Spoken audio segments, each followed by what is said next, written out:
In 1907, Britain and France embraced Russia.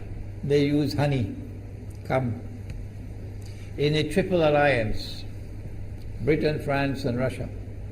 And the honey that they used to trap Russia was that if we win the war that's coming with the Ottoman Empire, you will get Constantinople, which is what Russia wants. But they promised Russia one thing through the front door, and they took it back through the back door, like what they did to the Arabs.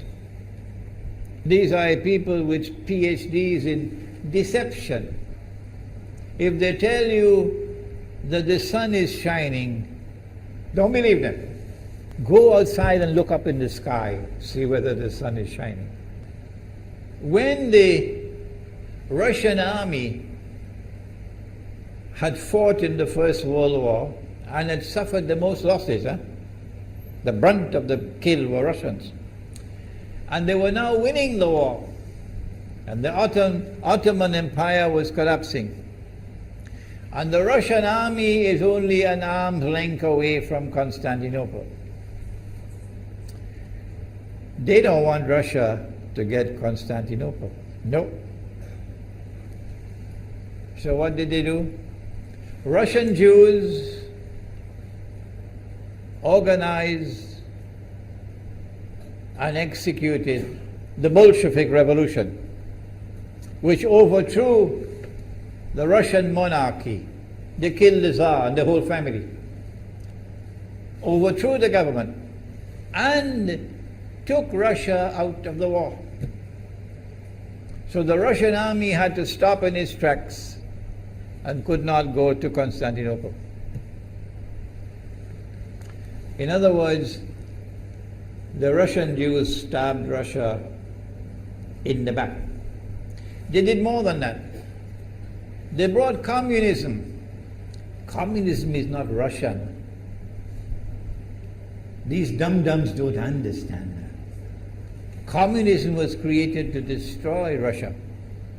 Why don't these dum-dums understand it? Communism is not Russian. Communism was created to destroy Russia, to destroy the Russian Orthodox Church. So they brought communism in the Soviet Union. And for the next 60, 70 years, this Zionist-created entity called the Soviet Union waged war on religion, waged war on the Russian Orthodox Church, killed the priests, closed down the monasteries and churches and so on. 60, 70 years. And then, when the appropriate time came and Israel came into being, it is this same Soviet Union which opened the doors for millions of Russian Jews to now migrate to Israel. If you go to Israel today, you might believe you're in Russia. So many people speaking Russian. These are the Russian Jews. And then the Soviet Union, 6 years after Israel came into being, did something strange and mysterious. Crimea is Russian territory. Crimea is a part of Russia. The Soviet Union decided to give Crimea as a gift to Ukraine. Why did they do that? The historians don't tell you. So let Imran tell you. They gave Crimea to Ukraine in order to stab Russia in the back one more time. Because if Russia loses Crimea, it will enhance Israel's security. The Russian Navy is based in Crimea, and there's a straight line from Crimea to Constantinople. To get out of the Black Sea and to get into the Mediterranean Sea, you got to pass through the Bosphorus. And the city of Constantinople is located right there on the Bosphorus. So they gave Crimea as a gift to Ukraine. They never bothered to consult the people of Crimea and get their consent. No. They never bothered to seek the permission of the Russian people. No. But Washington doesn't want to hear that. The foolish man who now sits in the White House of the United States, the foolish man who would like to pretend that he's a man of wisdom, he doesn't want to hear. But what are the rights of the Russian people? Were they not violated? Do they not have the right to correct Iran and recover the territory which was unjustly taken away from them on Israel's behalf? Obama doesn't want to hear that. It's inconvenient for them. But in this masjid, we will expose whether it's convenient to you or not. They did more than that. Not only did they give Crimea to Ukraine, but earlier on they gave eastern Ukraine. Eastern, part of it is now eastern Ukraine was Russian. It was Russian. And the Soviet Union gave it as a gift to Ukraine. Why is it being given to Ukraine? Answer is that when the proper moment comes, the same people who brought the Soviet Union into being now have a method by which they can cause it to collapse. The method that they're using now in Venezuela, popular demonstrations, they did it in Egypt, they did it in Tunisia, they are masters of that. They did it with the Soviet Union. I used to think that the Soviet Union collapsed because of Allah's kindness. But I was wrong. No, it was the Zionists who brought down the Soviet Union because they didn't need it anymore. Like tomorrow they wouldn't need you anymore, Saudi Arabia. And they wouldn't need you anymore, Islamabad. When will you understand that? They'll just throw you to the dogs. You served them long enough. So they brought down the Soviet Union. Why? So that Ukraine might emerge as an independent state. That's danger for Russia. They prepared the way. And now Ukraine emerges as an independent state. So the rope is around Russia's neck now.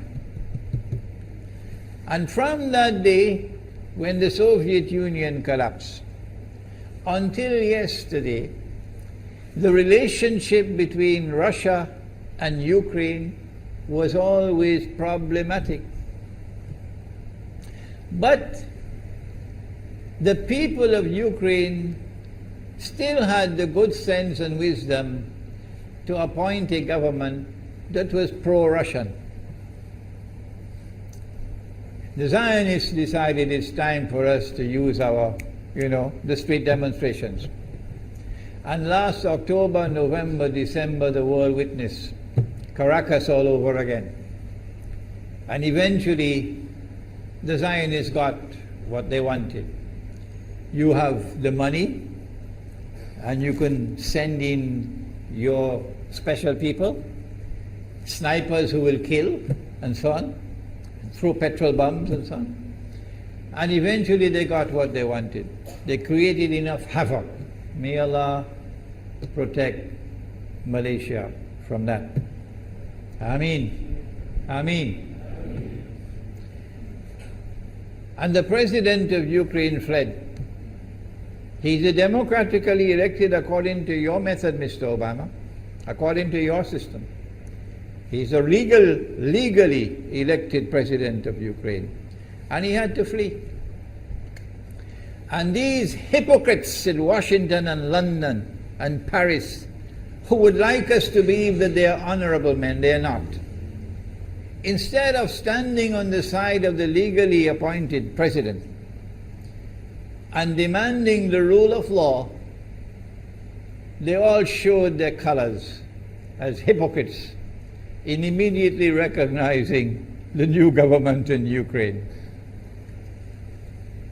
The new government in Ukraine is anti-Russian. That's what they wanted. That's why they brought down the Soviet Union, to bring in a Ukraine into being as an independent state, and then to eventually get an anti-Russian government in Ukraine. If by Allah's kindness Putin had not intervened and been so spectacularly successful, this is what the plan would have been. The new government in Ukraine would have joined NATO, and Russia could not stop it. And when the new government in Ukraine joined NATO, NATO will then send its armed forces into Ukraine. It could include nuclear weapons. Then Ukraine will pick a fight with Russia and decide that Russia must now vacate Crimea. Shut down your naval base. The rope is now tightened around your neck. Russia has to put its tail between its legs and withdraw its fleet, Black Sea Fleet, from Crimea. Russia is no longer a naval power. Crick crack, you finish. And Israel will celebrate. That was the master plan. But Allah planned, and Allah's plan was successful. And it is time for the Muslim world to recognize and to see, I cannot influence governments, so what can I do? Don't bother, you waste your time with governments. But the people can understand that this was Allah's plan. They planned, the enemy planned for so long, and at the last moment Allah intervened.